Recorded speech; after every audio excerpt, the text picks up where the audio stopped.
क्या दलदल में फंसने से मौत हो सकती है? दुनिया के 6 हैरान कर देने वाले सच। क्या आपने कभी दलदल देखी है? हकीकत में नहीं तो फिल्मों में तो जरूर देखी होगी आपने। क्या आपके मन में भी उसे देखकर यही सवाल आता है कि इसमें फंसकर इंसान धरती में धंस जाता है या इसमें गिरने के बाद कोई बच नहीं सकता? क्या आपको पता है कि कोई भी बाइक पेट्रोल से नहीं चलती? या फिर क्या आप जानते हैं कि इस दुनिया में कोई ऐसा इंसान भी है जो बिना दिल के ही जिंदा रहा? अगर नहीं तो आज मैं आपको इन सभी सवालों के हैरान कर देने वाले जवाब देने वाला हूँ। इसलिए वीडियो को आखिर तक देखें और पेज को फॉलो अभी कर लें, क्योंकि ऐसी ऐसी बातें सिर्फ आपको इसी पेज पर मिलेंगी। तो चलिए अब मैं बताता हूँ आपको, एंड आई होप आप बहुत अच्छे होंगे, आपकी लाइफ में बहुत कुछ अच्छा चल रहा होगा।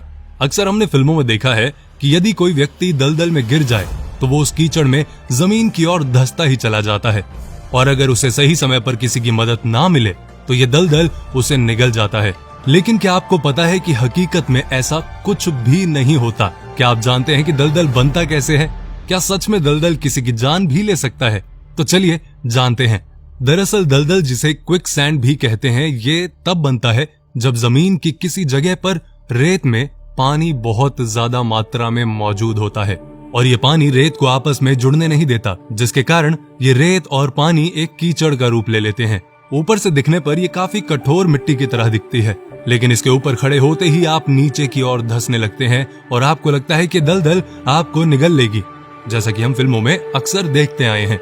लेकिन वास्तव में सच्चाई तो ये है कि जैसा फिल्मों में दिखाया जाता है ऐसा अक्सर होता नहीं है। अगर कभी आपका सामना भी दलदल से हो जाए तो आपको बिल्कुल भी घबराने की जरूरत नहीं है मेरे दोस्त, क्योंकि इससे निकलना इतना मुश्किल नहीं होता जितना आप समझते हैं। अगर कभी आप इसमें गिर जाएं तो केवल कमर तक ही डूब सकते हैं, क्योंकि ह्यूमन बॉडी की डेंसिटी दलदल से कम ही होती है भाई साहब, जो कि 1 ग्राम प्रति मिलीलीटर होती है। तो वहीं दलदल की डेंसिटी 2 ग्राम प्रति मिलीलीटर होती है, इसलिए इसमें पूरी तरह डूबने की संभावना तो होती ही नहीं। ये दलदल ज्यादा गहरा नहीं होता, बस चिकना होता है, जिसके कारण आप पैर रखते ही फिसलने लगते हैं। फैक्ट नंबर 2, ये तो हम सभी जानते हैं कि डेली सड़कों पर दौड़ने वाली गाड़ियां या तो पेट्रोल से चलती हैं या फिर डीजल से। लेकिन क्या आपको पता है कि बाइक हमेशा पेट्रोल से ही क्यों चलती है? बाइक के लिए डीजल क्यों नहीं इस्तेमाल किया जाता?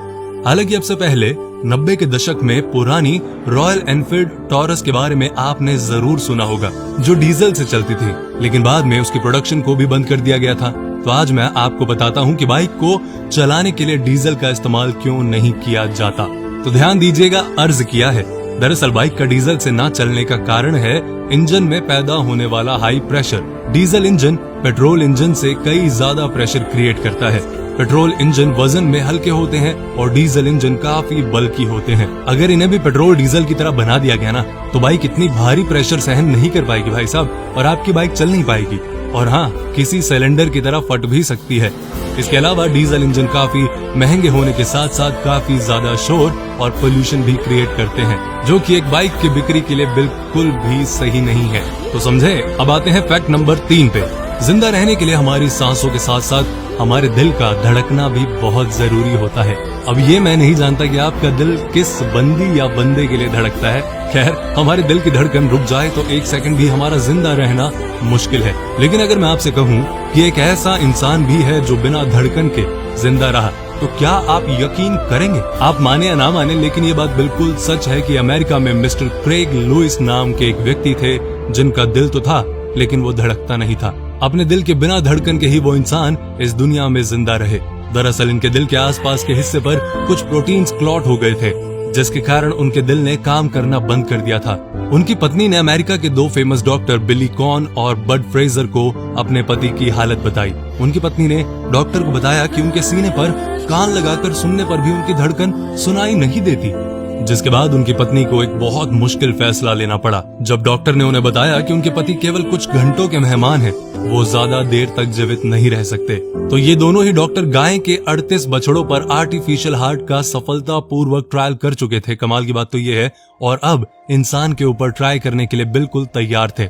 उनकी पत्नी की इजाजत मिलने के बाद उन्होंने क्रेग के दाएं और बाएं वेंट्रिकल को 2 अलग वेंट्रिकुलर असिस्ट से रिप्लेस कर दिया, जिसके बाद क्रेग के दिल से ब्लड तो फ्लो कर पा रहा था, लेकिन अभी भी उनका दिल धड़क नहीं पा रहा था और ना ईसीजी मशीन पर इसकी कोई भी हरकत दिखाई दे रही थी। लेकिन फिर भी वो जिंदा थे। फिर कुछ समय के बाद उनकी बीमारी उनकी किडनी और लिवर तक पहुंच गई, जिसके बाद 1 महीने तक जिंदा रहने के बाद उनकी मृत्यु हो गई। अब ये सुनिए फैक्ट नंबर 4। क्रिकेट के हम सारे फैन हैं यार, मैं भी फैन हूँ, आप भी फैन हैं, लेकिन क्रिकेट की दुनिया का सबसे महंगा बैट मैं आपको बताने वाला हूँ इस बारे में। अप्रैल 2011 में हुए वर्ल्ड कप फाइनल में जो बैट महेंद्र सिंह धोनी ने इस्तेमाल किया था और जिस बैट से उन्होंने विनिंग शॉट मारा था, वो कोई आम बैट तो नहीं हो सकता, इसलिए इसकी कीमत रही 1,21,00,000 रुपए। इतने रुपए में इस खास बैट की बिक्री हुई और इसी कारण इस बैट का नाम गिनेस बुक में सबसे महंगे बैट के रूप में दर्ज हो गया। 2011 में जुलाई के महीने में लंदन में हुए एक चैरिटी इवेंट के दौरान इस बैट को एक इंडियन फर्म आरके ग्लोबल ने नीलामी में खरीद लिया था। Fact number 5। अक्सर हम मोबाइल से फोटो क्लिक करते समय उसके शटर को ऑफ कर देते हैं, क्योंकि फोटो क्लिक करते समय पहले तो हमें उसकी आवाज अच्छी लगती है, लेकिन कभी कभी हम उसकी आवाज से इरिटेट होकर उसे साइलेंट कर देते हैं। लेकिन क्या आपको पता है कि जापान के लोगों को ऐसा करने की आजादी बिल्कुल भी नहीं है। ऐसा क्यों, वो मैं बताता हूँ। दरअसल 1999 में जापान में क्योसेरा VP 210 नाम का मोबाइल लॉन्च हुआ, जिसमें एक बहुत ही डिसेंट क्वालिटी का कैमरा मौजूद था। लेकिन जहां एक तरफ एक कैमरे का सही इस्तेमाल हो रहा था, वहीं कुछ लोग इसका मिसयूज भी कर रहे थे। बस यही जापान में हुआ। जापान में मेट्रो जैसी भीड़ भाड़ वाली जगहों पर लोग लड़कियों की तस्वीर खींचने लगे और उन्हें इंटरनेट पर डालने लगे, जिसके बाद स्थिति काफी अजीब हो गई, जिसे देखते हुए जापान की संस्कृति को बचाने के लिए जापान मोबाइल कंपनी डोकोमो ने यह फैसला लिया कि मोबाइल मैन्युफैक्चरिंग कंपनी को कैमरे से जुड़ी किसी भी एक्टिविटी पर एक साउंड रखना जरूरी होगा। मोबाइल में साउंड को साइलेंस करने का ऑप्शन भी नहीं होना चाहिए। तभी से जापान में बिकने वाले हर मोबाइल कैमरे को इस्तेमाल करने पर साउंड जरूर आती है। एप्पल कंपनी भी जापान के लिए ऐसे आईफोन बनाती है जिसमें इस साउंड को ऑफ करने का ऑप्शन ना हो। Fact number 6। जब भी हम थिएटर में कोई फिल्म देखते हैं तो फिल्म शुरू होने से पहले एक सर्टिफिकेट दिखाया जाता है। क्या आप जानते हैं सर्टिफिकेट होता क्यों है और इन साइन का मतलब होता क्या है? अगर आप नहीं जानते तो आज जान जाएंगे यार, मैं बताऊंगा ना आपको। दरअसल ये सर्टिफिकेट हमारे देश का सेंसर बोर्ड का सर्टिफिकेट होता है, यानी central board of film certification के तहत किसी भी फिल्म को रिलीज करने से पहले सबसे पहले सेंसर बोर्ड देखता है और ये सुनिश्चित करता है कि जनता को क्या दिखाया जाए और क्या नहीं।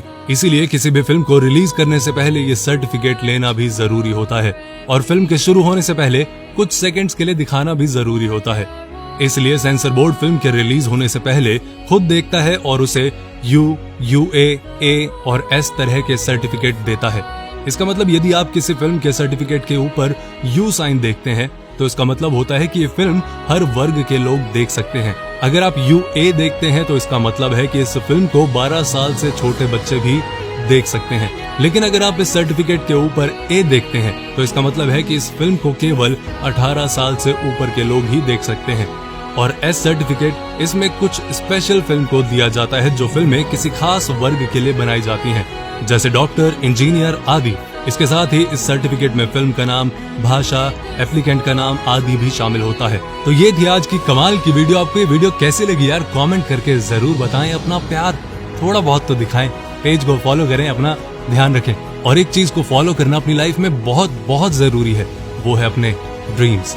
तो ड्रीम्स को फॉलो जरूर करें।